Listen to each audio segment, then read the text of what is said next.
Well, positive momentum is a leader's best friend. Negative momentum, though, is a leader's worst enemy. In the next couple of episodes, we're going to take an in-depth look into what momentum is, how to create momentum, how to sustain it, and how to get it back if you lost it. The title of today's episode is raise some ideas from a book that I wrote called Lead Like It Matters, 7 Principles for a Church That Lasts. It is written toward church leaders, but I promise this content is transferable. And we want to give away 5 copies of this book. If you'd like to potentially win a copy, just comment in the comment section, I want to lead like it matters. Type that in the comment section, I want to lead like it matters, and I'll be excited to give away 5 copies of this book. We're going to talk about momentum today. I'm going to give you a long introduction into organizational momentum, so stick with me. Let's dive in. There are few things more fun than leading with momentum, and there are few things more difficult than leading without momentum. We're going to talk about organizational momentum. What is it? Let's get a working definition. I'm going to define organizational momentum this way. It is the force that propels your organization forward and is greater than the sum of all your leadership, strategy, and resources combined. One more time. It's the force that propels your organization forward. It makes things work better. It makes you look better than you really are. It makes things more fun. It's that force that propels you forward and is greater than the sum of all your leadership, strategy, and resources combined.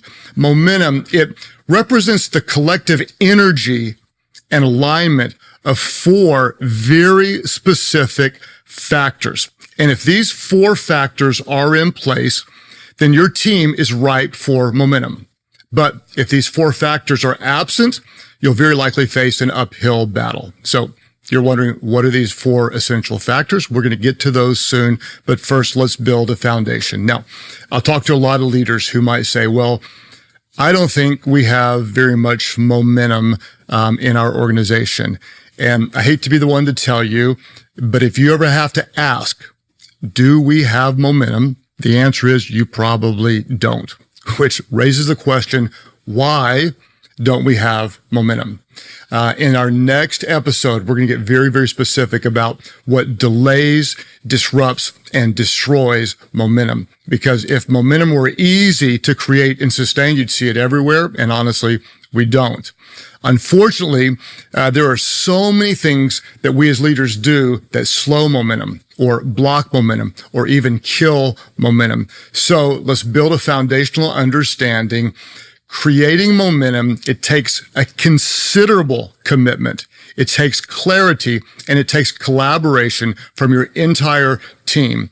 Some of you right now, you might be in kind of the startup phase, or honestly, you've got something that's moving and you're trying to create some momentum. Let me just tell you point blank, it takes an excruciating amount of energy and effort to create momentum. Getting momentum is similar to getting a rocket ship off the ground. If you've ever studied it, you know that you have to overcome the force of gravity. And in order to do so, to get blast off, you have to achieve what's called the escape velocity. What is the escape velocity? That is the minimum velocity required to break free from the Earth's gravitational pull. What you have to do if you're getting a rocket ship off the ground is you use a disproportionate amount of fuel to get off the ground. That's the bad news. The good news is once the ship is in orbit, the engines can throttle down and sometimes all the way to off. Why? Because the momentum gained during blast off is enough to continue the rocket forward with no thrust at all. So when you're trying to create momentum, what are you going to do? You're going to invest what feels like a disproportionate amount of time and energy to create what feels like minimal movement at first. Don't give up. Why do you have to bring all this energy? And the reason is because you have to overcome the gravitational pull of 4 organizational forces. What are those forces that tend to hold you back? The forces that hold you back would be what's known, what's safe, what's easy, and what's comfortable. People like to do what's known. They like to do what's safe. They like to do what's easy. They like to do what's comfortable. And that's precisely why, to get momentum, you're going to likely need to change what you do. Because if you do what you've always done, you're going to get what you always got. So to gain momentum, you have to invest more than what may seem appropriate. I'll give you an example. We started Life Church in 1996. And it was more difficult to get going than I could ever describe to you. So here comes we walked barefoot both ways in the snow uphill story. And I'm just going to tell you without apology. When we started, we had no money. Okay. We were going to launch a nonprofit. And in order to have a nonprofit, you actually have to pay an attorney to create a nonprofit. But we had no money to pay the attorney to create the nonprofit. We had no place to meet. We had no equipment. Another church's Sunday school class loaned us chairs and an overhead projector. If you don't know what an overhead projector is, you can just thank God. You can Google it and you can find out what it is. We had no offering plates for the first service. And so when they gave an offering, we had no bank account to put it in. We had no office, no church phone. My home phone number, back when phones connected to the wall, that was our office phone number. We had nothing.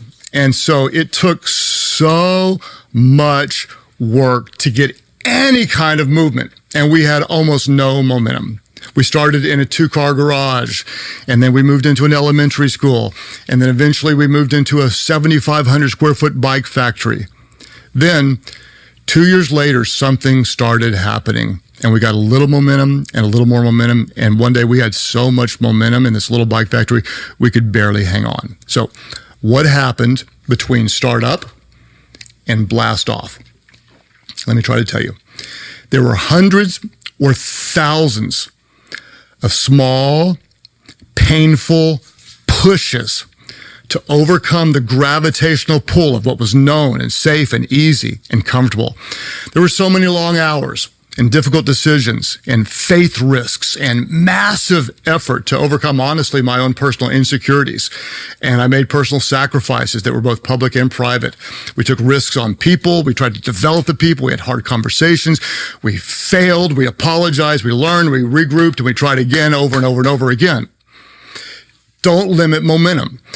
You're going to have to put more into it than you could ever imagine. And when we talk about momentum, I want to encourage you, just as a side note, don't just think about your professional life. You can have momentum in different areas of your life. Let's talk about them. You can have professional momentum. You can have personal momentum. You can have financial momentum. You can have physical momentum in your health. You can have momentum in your marriage or parenting. You can have friendship, relational momentum. You can have ministry momentum. You can have spiritual momentum. So before we move on, and we're going to talk a lot about this, I want you to name the area of your life you'd like to see momentum. Before we move on, I want you to think about it. Is it financial momentum? Is it relational? Is it in your health? Name the area of your life that you'd like to see momentum, and then listen to the remainder of this talk through the lens of where you want to see momentum. Have it? Okay, let's go. Let's talk about the 4 factors that fuel momentum. What are these 4 factors? Momentum is always ignited by vision, activated by faith, supported by systems, and sustained by grit. One more time. Momentum is always ignited by vision, activated by faith, supported by systems, and sustained by grit. Momentum, number 1, is always ignited by vision. In your life, your leadership, your family, what do? Here's your action statement. You inspire action with an unwavering, white-hot vision to fulfill your mission. Let me say it again. You inspire action with an unwavering, white-hot vision to fulfill your mission. Why? Because the very essence of great leadership is a compelling vision. This is so important and so often overlooked. One of the biggest mistakes most leaders make is to undervalue the power of vision. So I would ask you, leader, what is your driving vision for your business? Or pastor, what is your God-given mission for your church? or spouse? Like, what is your dream for your marriage, for your family, for your legacy? I'll quote a Bible verse. Proverbs 29:18 says, where there is no vision, the people perish. There's this different version I like that says, where there is no vision, people wander quickly away. And you've seen this. Your kids wander without a vision. Your staff, they wander and they do what's easy or what they've always done. That's why I want to encourage you to lead every meeting, every gathering, in every scenario. Lead with vision. When you think you've shared too much vision, that's when you're just getting started. Why is this so important? Because vision leaks and culture drifts. People tend to forget what you told them. They forget what's important. Vision leaks and culture drifts. So you always lead with vision. I just want to tell you, if you lack momentum right now in your organization, it's very likely that you lack vision. It doesn't mean that you don't have it, but your team doesn't know it. They're not embodying it. You have to remember, what is leadership momentum? You want it. If you want it, your whole team needs to understand the vision. And what you want to do is you want to cast such a compelling vision that fear becomes irrelevant. What's your vision? You want some financial momentum? Get a vision to be debt-free, or get a vision to give 20% of your income, whatever it would be. You want marriage momentum. Well, get a vision to be spiritually intimate. You're going to pray together or be in a life group or get counseling, whatever it is. You need to be vision-led. So what do you want your vision to be? Your vision must be clear, consistent, and compelling. You got to be very, very clear. You got to consistently communicate it, and it must be compelling. What does your vision do? Your vision gives your team the why behind every what that you're compelled to accomplish. Now, I want to warn you, the more compelling your vision is, the more progress you'll make. The more progress you make, the more options you'll have. The more options you have, the less focused you'll be tempted to be. And the fastest way to lose momentum is to lose your focus. You have to remember, momentum is always inspired by vision. Number one, momentum is always inspired by vision. Number two, it's always activated by faith.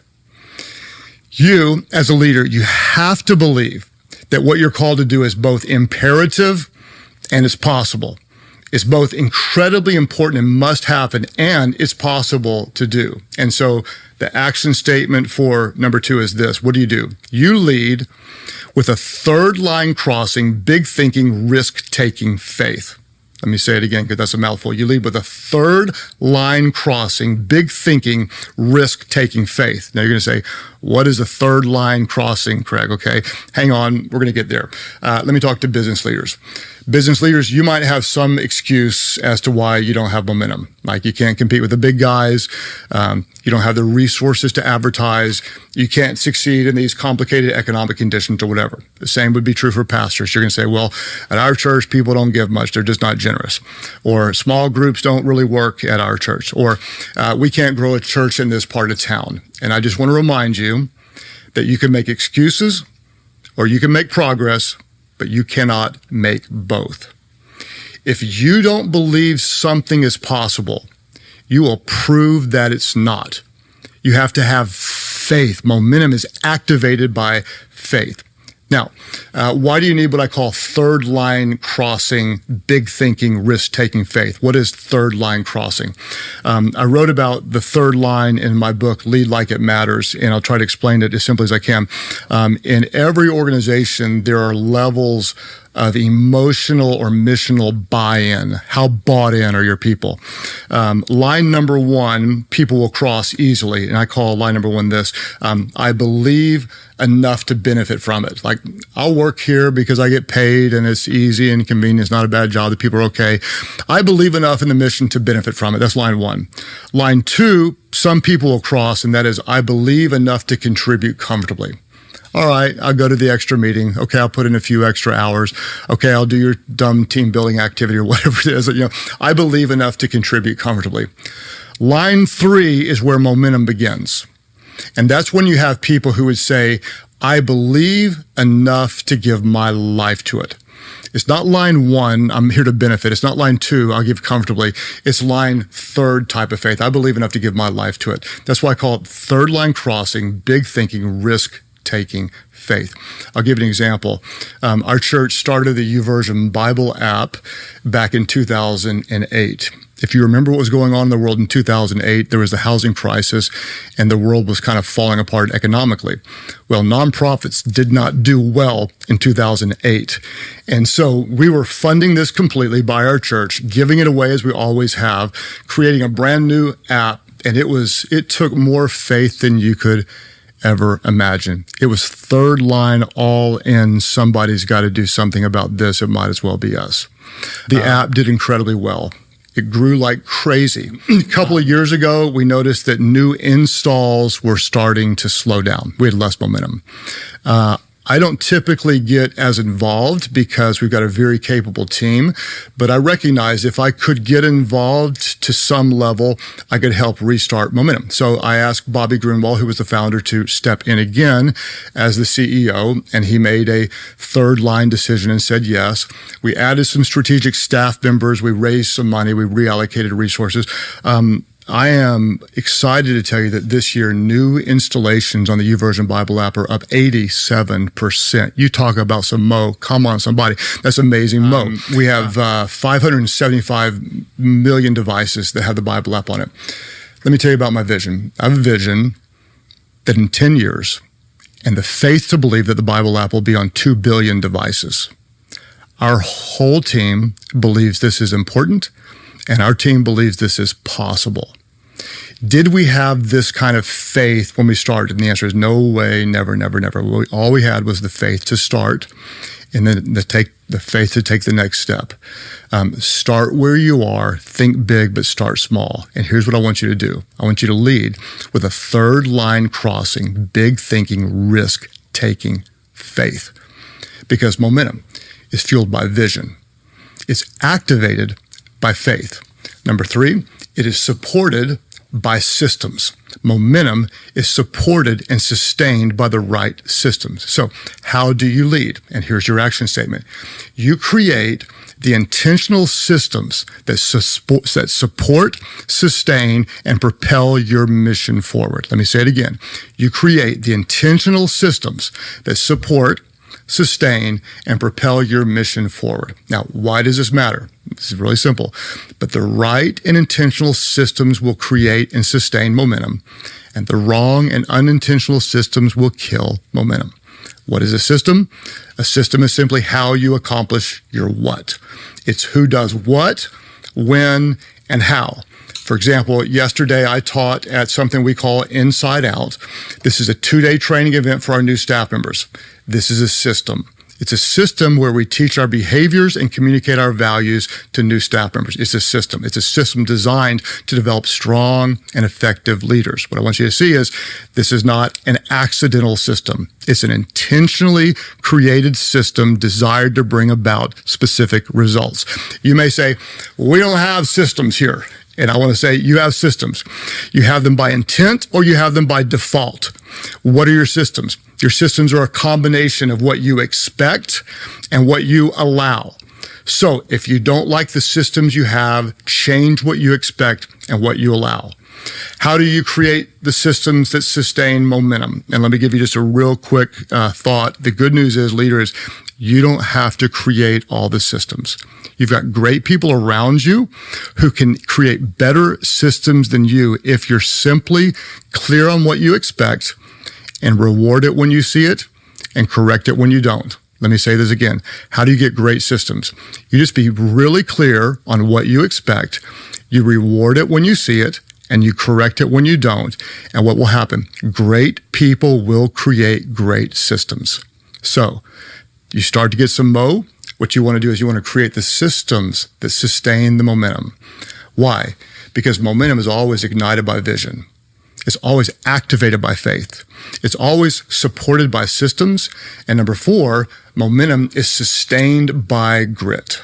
Here's your action statement. As a leader, you're compelled by a white-hot vision so intense, it produces a grit that won't quit. One more time.